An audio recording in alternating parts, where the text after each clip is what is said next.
Now, of course, we have to kill something to eat, except there is an exception.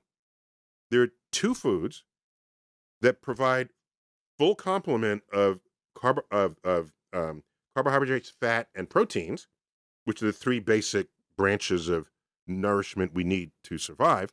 There are two foods that do that where you don't have to kill anything. And you know what they are? Milk and honey. Milk and honey is even in the Bible. So who do you think nature cares more about? The 1 ounce mouse or the trees that you cut down to build the house you lived in to then doom the mouse to an early death? Hey, what is up, guys? So today we're going to be discussing another example of an otherwise quite intelligent person becoming not so intelligent when faced with the topic of veganism. We're going to be talking about Neil deGrasse Tyson. This will be my second video on Neil deGrasse Tyson addressing veganism. At the time that I'm filming this video, my first one on Neil actually remains to be the first search result when you search Neil deGrasse Tyson veganism, which is pretty cool. If you've seen that first video, you will see after watching this video that Neil has not grown so much in that he still holds these weird positions toward vegans. Before delving in, I want to say that as well versed as Neil deGrasse Tyson is on things like astrophysics, you're going to see that the video we're reviewing today is a great example of how certain people, although they're very smart in certain domains, are not very well informed or have not fully thought out things in other domains. And in this case, these domains are going to be things like moral philosophy and veganism. Let's begin. Neil is coming on to Michael Shermer's podcast to discuss his new book, Starry Messenger: Cosmic Perspectives on Civilization, which is meant to represent the way in which society looks in the eyes of somebody who is scientifically literate. When describing his book, he says something along the lines of, if you want to step into the mind and body of somebody who is scientifically literate and astrophysically literate, so, you'll get a sort of cosmic perspective folded in, you will now see what the world looks like. It tackles all the hot buttons. Some of those hot buttons are race, gender identity, and meat eaters versus vegetarians. But when he says vegetarians, he really just means vegans. But anyway, that's the context for how Neil found himself back into the space of discussing veganism. Let's see what he has to say. And now we live in a time where someone tells you something different from how you think, and they immediately want to fight you on the premise that you're trying to change their view. And I'm not really trying to do that. I'll just give a simple example. In the meat eaters and vegetarian chapter, there's some people who are vegetarian because they just simply don't want to kill animals. Okay? And fine. Again, it's a free country. Eat plants if you want. This is not the issue here. Those same people might have a humane mousetrap in their basement. They don't want to snap the neck of a mouse that wanders too far. So it's trapped live. Now you got to check on it every couple of days because mice dry up really quickly. So you got to check up on them, and then you find the mouse and you release it into the wild. You feel good because you didn't kill the mouse. Maybe you didn't realize that by returning the mouse to the wild, you have doomed it to be consumed by all manner of woodland predators, from owls, foxes, snakes, crows. And the average life expectancy of a mouse in the wild is between 9 and 18 months, whereas in the comfort of your basement, they could live up to 6 years. So here you are wanting to save the lives of rodents, yet you are dooming them to an early death. As long as you're self-aware of that and you still want to doom it to an early death, go right ahead. It's your house. Okay. So Neil prefaces this part of the video saying that we live in a world where if you give somebody new information or information that doesn't necessarily agree with what they think, their instinctual response is just to attack you. He then gives an example of informing a vegan of the potential negative consequences of putting a humanely trapped mouse back into the wild. So let's try to discuss what he said without necessarily attacking him. Now, it seems that Neil has made a bunch of claims and didn't really provide any evidence for them. But even if I grant that everything he said was true, simply put, what one ought do in this scenario is going to depend on the moral system system of the vegan in question. There are vegans, for example myself, who take a more rights-based approach to veganism. I personally don't consider it a rights violation to not kill a mouse who was intruded into my home and then let them back into the wild. Intuitively, it seems hard to believe that a vegan would consider it a moral obligation to house any and all mice that intrude into their home simply because releasing them into the wild may result in more suffering. I'd consider it morally virtuous to do such a thing, but definitely not obligatory. And let it just be re-emphasized that Neil did not provide any evidence or arguments for his claims. He seemed to have just been making a bunch of claims, so I decided to just grant them anyway for the sake of entertaining what he was saying. Let's keep going. But I'll also call to your attention, as I do in the book, that you're probably living in a house made from the wood of 50 trees, each which could have possibly lived 100 years, but didn't because they were cut down to make the 2x4s, the structural members, the floorboards, the the side panels, all of this. And each tree produces about 15 times the mass of your mouse in oxygen every day. Every day. So it's 15 times the mass, and the tree is home to birds and insects and fungus and all kinds of things. So who do you think nature cares more about? The 1 ounce mouse or the trees that you cut down to build the house you lived in to then doom the mouse to an early death?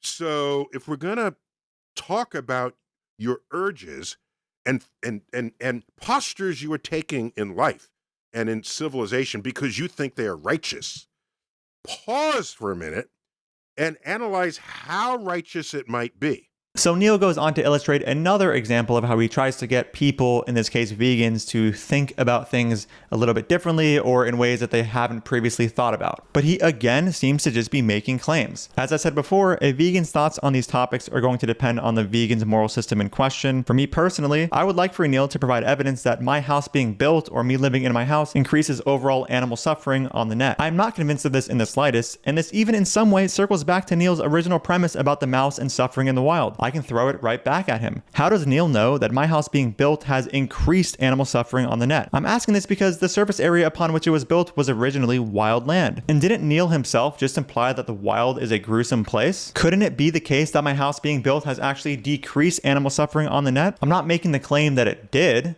but Neil clearly needs to think about this. Anyway, the basic point underlying all of this is that Neil needs to stop making baseless claims back to back and instead provide supporting arguments or evidence for them. Oh, and I introduce every now and then an alien to observe people's conduct and assess what they think is going on versus what we think is going on, because they have no biases.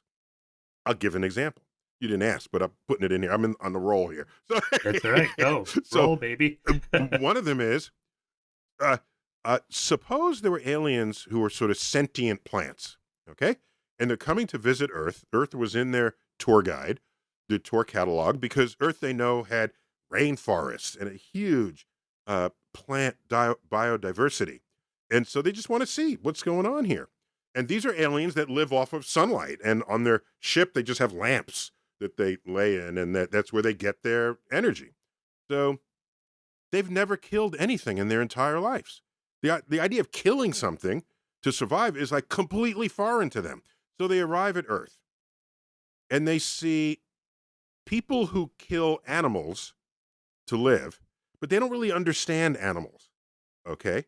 But they do understand plants, okay? Plants are their brethren. So they find another category of humans that exclusively kills plants for their survival. They would freak out, okay? They would say, what do you do? What? These are our people.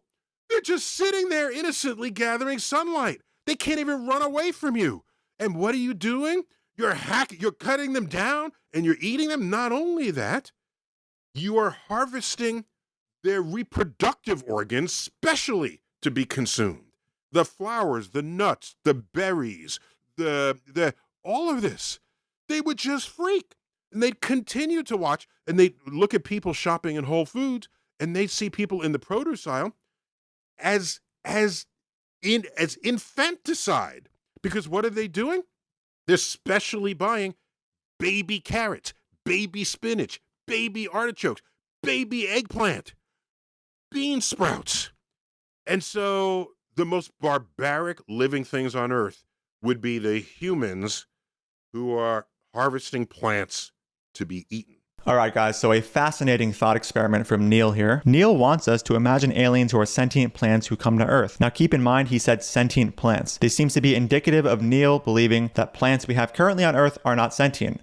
Otherwise, I feel like he would just call them plants. This is important to acknowledge going forward. So this hypothetical sentient plant alien civilization visits Earth and sees us killing plants. He claims they would be devastated. He even goes as far to say that they would see a category of humans, vegans in this case, exclusively killing plants to survive. Now, I don't know what the moral system of this hypothetical sentient plant civilization would be, but I would assume they would place value on things like promoting well-being and reducing suffering, seeing as they are sentient. So if they were to discover humans harvesting plants, but were made aware of the fact that our plants are not sentient, I'm not sure why they would care. Now, of course, I'm just assuming what their morals would be, but I'm not sure why they would care about non-sentient life being killed to promote the well-being of sentient life. This hypothetical is overall quite odd. I mean, I could just reverse it and say, what if I found a planet of sentient beings who were harvesting animals, but these animals were not sentient? So just imagine a planet full of sponges, right? And they were eating sponges and thriving off of sponges. I wouldn't care. It wouldn't really matter to me what they were doing to the sponges because we had no good reason to believe that they were sentient. What if an alien species of sentient rocks came to Earth and found how badly we treat non-sentient rocks? You know, like they see us walking on them, but they were given the information that these rocks are not like the rocks where they're from. They're not sentient. I don't see why they would care, assuming they care for increasing well-being and reducing suffering. Now, of course, we have to kill something to eat, except there is an exception.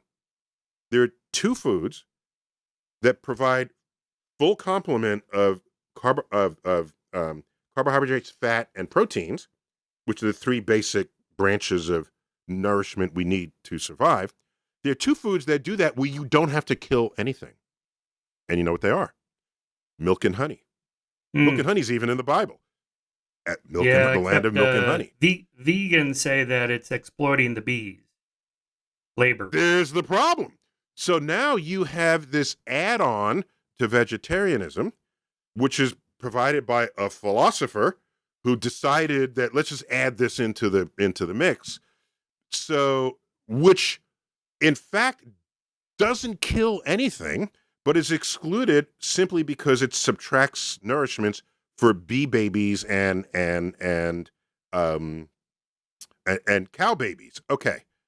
Well, so this is being very speciesist because what it says is you have my full permission to kill any plants you want, but don't even take these nourishments, which don't kill anything, and you can't eat those. Now, I think bees don't like it when you steal honey, but they can probably make more. Cow would rather its milk went to a calf, but it can surely make more. So these aliens, all I'm saying is, if there's meat aliens and vegetable aliens, and they come to Earth, the only people they will not resent is anyone who eats milk and honey, because those are the ones that don't kill anything. A one chance to not have to kill any life form at all, and it's excluded in the vegan diet. So that's an interesting sort of dichotomy there in our behavior. Mm-hmm. All right, so this is probably the worst take from Neil that I've heard throughout the entire video. Let's dive into it. Neil seems to be implying that milk and honey are the only two foods that don't require any killing whatsoever, and are therefore the most noble foods, or foods that these alien species would think are the most ethical to harvest because no killing is involved. So first of all, at least in practice and due to business owners wanting to make as much money as possible, dairy cows are still killed and sold off for meat once they are no longer producing milk at a cost-effective rate. Also, in order for dairy cows to grow to begin with, they have to consume plants. So plants are still going to be dying in order to produce dairy. So I don't know why Neil says that milk just has no death count added to it. This is very indicative of how much Neil has not thought about this topic. But let's grant that milk and honey are the only two foods that don't require killing. Preventing the killing of animals is not the only thing that vegans care about. In order to extract milk from a dairy cow, especially on a commercial scale, bulls need to be jerked off, many times through electroejaculation, have their semen extracted, and then female cows must be forcibly artificially inseminated and raped. Let's also keep in mind all of the precious sperm cells that die during this process. So there is in fact killing, but let's even ignore that. Let's pretend that, there's only one sperm cell and it successfully gets into the egg and there's no dying sperm cells in this process. Let's fully accept the premise that there is no killing. There is still exploitation occurring.